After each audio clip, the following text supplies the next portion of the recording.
Hello and welcome to the third and final decan of Taurus. And if you've been watching the previous videos, you'll know that the tarot card that we associate with Taurus is the Hierophant. And I've talked about Zeus appearing to Europa as a bull, the idea of this god, unknowable energy, this pure force coming down and taking physical form as a bull. And we see, of course, our Taurus is represented by the symbol as a bull. And the idea then of non-physical, the godlike, becoming matter. And so we see here in the Hierophant the idea of drawing heaven down to earth, the non-physical onto the material plane. And when we describe the third decan of Taurus, we describe it as Saturn in Taurus. And the card we associate in the tarot with Saturn is the World card. And you can see here a naked woman dancing, feeling the freedom. She doesn't seem to be weighed down with that heaviness that Saturn can sometimes be associated with. She's feeling liberated, and this earth can feel like a celebration. What are the chances of us making it here to this world? And Saturn is about fertility, and it is about agriculture and the earth. And yet Saturn also represents these long cycles. Saturn is a planet on the outermost of our solar system, and so takes a long time to complete its cycle. So when we think about Saturn, we think about time, and things can take a long time to happen on this physical material plane. There can be obstacles, there can be hardships. It can test our levels of perseverance and endurance. And so we do get a sense here of a level of persistence required when we have Saturn, and expecting obstacles and hardships perhaps along the way.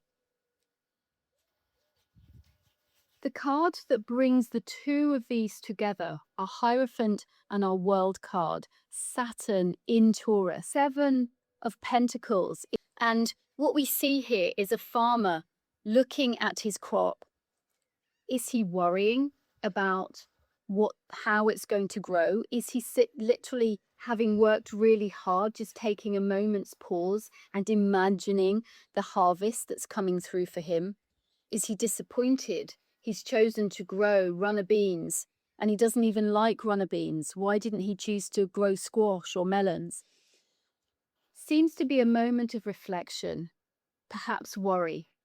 And especially when we understand, it has been suggested that this crop here is actually representing potato blight, a fungus, a rot that caused widespread devastation and starvation in Ireland. And farmers faced with this disease had put perhaps all year's effort into these crops, and still they failed. So we see this with this card, this idea, and this decan of Tauruses. No matter how much effort we put in, there can still be failure. This decan is called the Lord of Failure.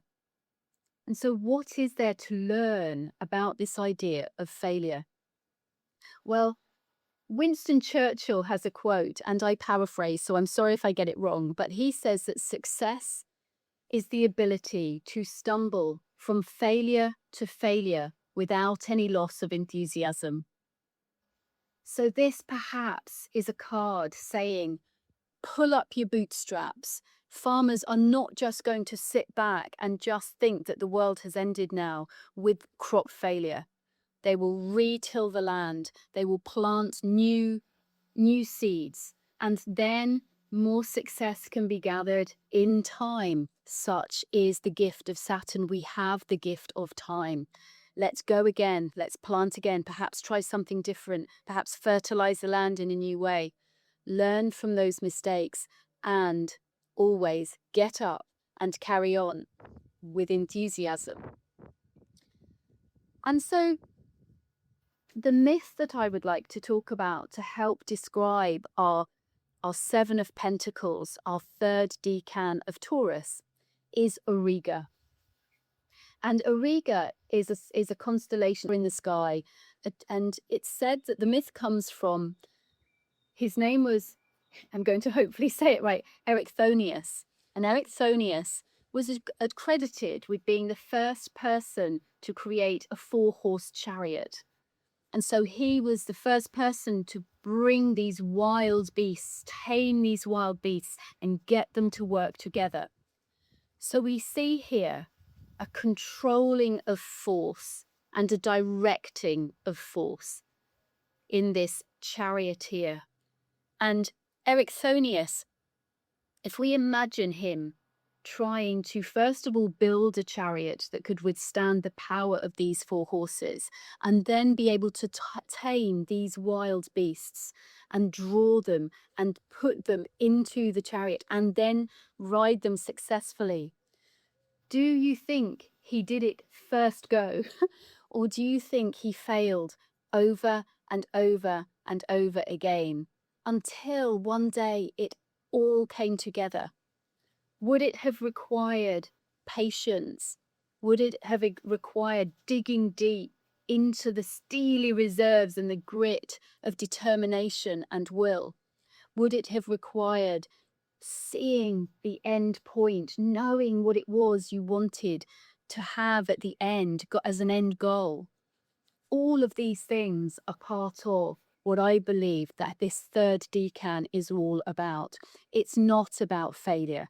It's the ability to withstand it and go again and recognize that you can learn from mistakes, observe what went wrong and try again, get up and go again. And our charioteer was rewarded for his efforts and success in creating this chariot, with the 4 horses.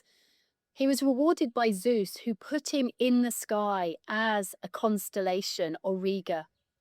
And on the shoulder of Auriga sits a bright star, Capella.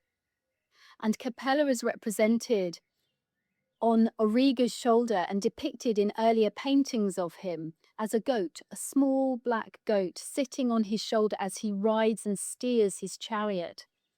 And for me, it talks about a nod to Saturn. Saturn rules Capricorn, our goat.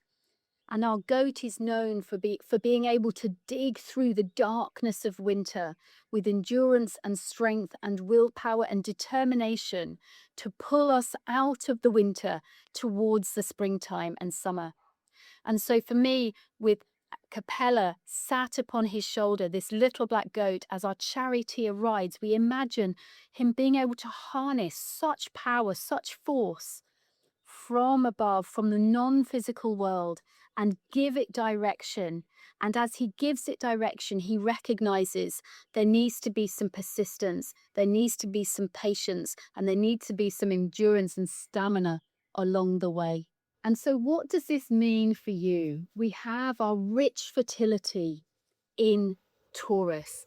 We have the ability to bring nothing, the ethereal, the spiritual, down into physical form.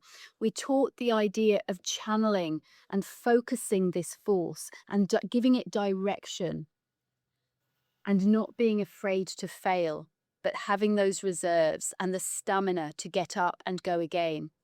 So I suggest to you in this decan of 10 days, as the sun travels through this part of the sky, set yourself some long-term goals and decide that you are going to, or just one long-term goal, and stick to it and persevere no matter what shows up. See the end point and know that you are going to get there. Have a wonderful day.